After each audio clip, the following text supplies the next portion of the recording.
Hi, I'm Tyler, and this is Splanify.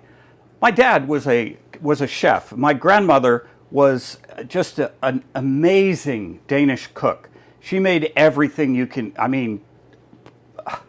Danish pastries and dinner, and it was fantastic. Both of them had a characteristic that I thought was rather unique. Neither one of them used a recipe, hardly ever. They did everything just instinctively. They were what I call an instinctive cook. They knew how to use all of the basic ingredients and put them together in a good way. Most people today don't have a clue how to cook. They go through the grocery store, and the one aisle that just totally mystifies them is the baking essentials. The one that has the flour and the sugar and the salt. Well, they know how to get Morton salt because they sprinkle it on the eggs. They know how to buy sugar, but flour, we don't use that too much. We buy, ready mix everything. And cooking tastes so much better when you make it from the raw ingredients and just do it from scratch. You see things like baking powder, and you wonder, what's that for?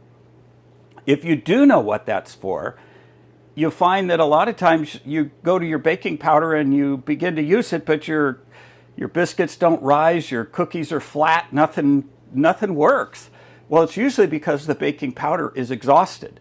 Baking powder is a mixture of a powder that has an acid base and then a powder that has the other side, the other spectrum, a base nature.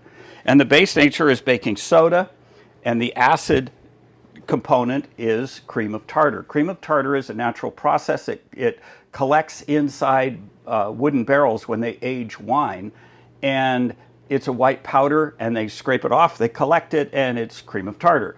It has a lot of uses. We buy cream of tartar in large quantities, in bulk, because it's a whole lot cheaper.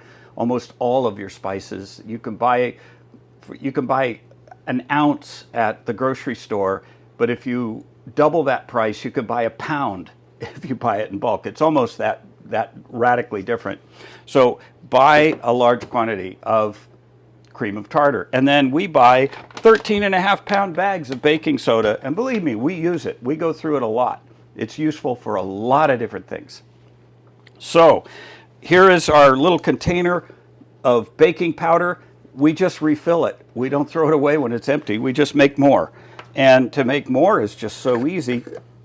Here's the recipe. Again, I don't have to write it down because it's so easy. Just take 1, 2, and it doesn't matter what they are. They could be 2 parts of cream of tartar, and it could be a tablespoon, it could be a cup, it could be any measurement you want. 2 of them, and then 1 of baking soda, and that's it.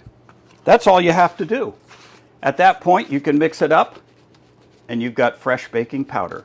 And it is so fresh. This stuff really reacts well. It is better than anything you can get in the grocery store, and it'll make all of your cooking so much better. Now, we've just made one thing in cooking, and you've learned something about, I hope you've learned something about baking powder. It's easy. It's there. It's so easy to have fresh. We're going to be building on this. I have another thing to show. We're going to build something else next, and we're going to take those 2 things and make something else. We're going to do 2 small things, then we're going to add them together with a couple more ingredients, and we're going to build on that. Here a little, there a little. Just one step and then another step. And let me tell you, cooking is easy, and it's a whole lot of fun. I'm Tyler, and this is Splanify, and I hope you're liking this video.